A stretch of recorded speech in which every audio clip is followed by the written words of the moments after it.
नमस्कार दोस्तों। आज के इस वीडियो के बारे में हम बात करेंगे सीमांत उत्पादन संभावना के बारे में।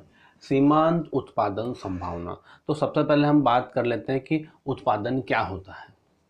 उत्पादन का अर्थ होता है कि जो उत्पादन के साधन हैं, जिनको हम मुख्यतः 5 भागों में बांटते हैं: भूमि, पूंजी, श्रम, संगठन और साहस।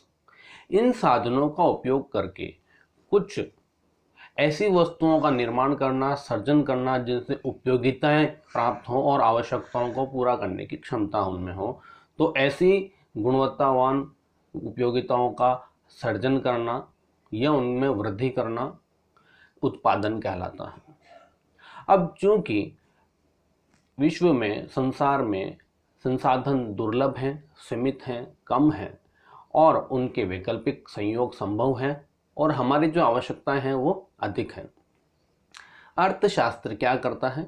अर्थशास्त्र इन्हीं सीमित और दुर्लभ संसाधनों में वैकल्पिक संयोगों को ढूंढता है और उनसे से अधिक आवश्यकताओं को पूरा करने का प्रयास करता है। तो विभिन्न वस्तुओं की कितनी मात्रा उपलब्ध है हमारे पास संसाधनों के रूप में और उनके वैकल्पिक प्रयोगों से हम कितनी मात्रा में कौन सी वस्तु बना सकते हैं। और यहाँ पर एक चीज़ होती है कि अगर हम किसी एक वस्तु को बढ़ाना चाहते हैं, एक वस्तु का अधिक उत्पादन करना चाहते हैं, तो जाहिर सी बात है कि हमें दूसरी वस्तु के उत्पादन को कम करना पड़ता है। अगर हम थोड़ा सा किताबी भाषा वाले टोन में बात करें तो कहते हैं कि उपलब्ध संसाधनों की मात्रा और प्रौद्योगिकी ज्ञान, तकनीकी ज्ञान को मिलाकर उनके संयोग से वस्तुओं और सेवाओं के जो संभावित समूह हैं वो हमारे कहलाते हैं उत्पादन की संभावनाएं। तो ये इस तरह से थ्योरेटिकल समझना थोड़ा सा मुश्किल लगता है। इसको हम समझेंगे एक सारणी की सहायता से। तो यहाँ पर हम एक सारणी ले लेते हैं जहां हम बात करेंगे, इसे हम 3 कॉलम में बांट देते हैं। यहाँ संभावना, यहाँ वस्तु A और ये वस्तु B। अब ये वस्तु A और B ले लेते हैं, या आपको तो मैं यहाँ पर नाम ले लेता हूँ। यहाँ पर मैं अनाज लिख देता हूँ और यहाँ पर मैं कपास लिख देता हूँ। अभी कृषि का एग्जाम्पल हम ले लेते हैं जो कि आपकी NCERT किताब में भी दिया हुआ है। तो जो हमारे पास साधन उपलब्ध हैं उनसे हम यह तो अनाज उगा सकते हैं या कपास उगा सकते हैं। मतलब हमारे पास एक खेत है, उस खेत का यही उपयोग है, ये तो उस पर अनाज उगा लो या कपास उगा लो। तो अगर स्थिति ए हम बात करें कि अगर हम सारी जमीन पे, सारे खेत पे अगर कपास उगा देते हैं, अनाज नहीं उगाते हैं, तो हमें कपास की 10 इकाई उत्पादन प्राप्त हो जाता है। अब हम चाह रहे हैं कि नहीं, कपास के साथ साथ हमें कुछ अनाज भी उत्पन्न करना है। तो क्या हो सकता है, अगर मैं यहाँ पर B बात करूं तो 1 इकाई अनाज में उत्पादन करूंगा। तो अब जाहिर सी बात है कि अगर खेत तो वही है, अनाज उगाऊंगा तो कपास की जगह कम हो जाएगी, 9 इकाई जो है यहाँ पर परिवर्तित होकर के 9 इकाई कपास उत्पादन हो पाएगा। इसी तरह से हम बात करते हैं C में, तो हम यहाँ पर 1 इकाई और बढ़ा देते हैं, तो यहाँ कपास घट करके 7 हो जाता है, 7 इकाई। अब चौथा संयोग हम ले लेते हैं, अगर इसको 1 इकाई और बढ़ाएं तो कपास की मात्रा और कम हो जाती, और इसके बाद अगर हम और बढ़ाएं तो ये मात्राएं और कम हो सकती हैं।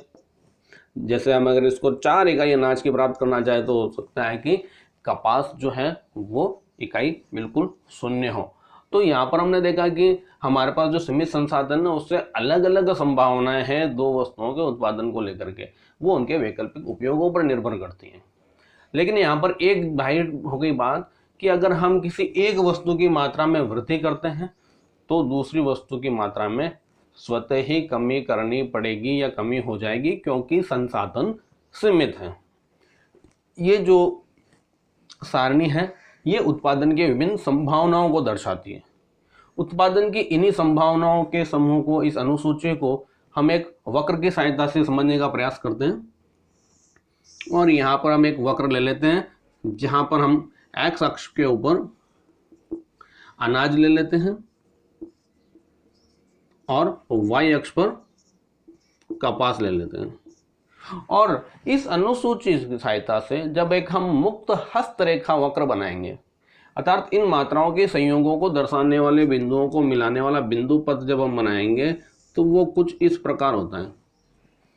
ये जो वक्र है ये स्थिति ए है, ये स्थिति ई है, और इसके मध्य में ये स्थितियां हैं जो हमें ये दिखा रही है कि अगर आप अनाज की शून्य मात्रा उत्पादन करते हैं तो कपास की अधिकतम मात्रा कर पाएंगे, और जैसे जैसे आप अनाज की मात्रा बढ़ाएंगे कपास की मात्रा में उत्तरोत्तर क्या होती जाएगी, कमी होती जाएगी। तो ये क्या है, ये उत्पादन की विभिन्न संभावनाओं को दर्शाने वाला वक्र है। इसलिए इस वक्र को हम उत्पादन संभावना वक्र कहते हैं, जो संसाधनों की मात्रा और उपलब्ध प्रौद्योगिकी ज्ञान के उपयोग से जो संभावित उत्पादन की संभावनाएं हैं उनको दिखाने वाला ये वक्र होता है। यहाँ पर आपने देखा कि अनाज की मात्रा और कपास की मात्रा में अब यहाँ पर एक विपरीत सा संबंध हो गया। विपरीत का संबंध यानी कि अनाज की मात्रा को हम बढ़ाते हैं तो परिणाम स्वरूप कपास की मात्रा कम हो जाएगी, और इसके विपरीत यदि हम अनाज की मात्रा में कमी करेंगे तो कपास की मात्रा को बढ़ा पाएंगे।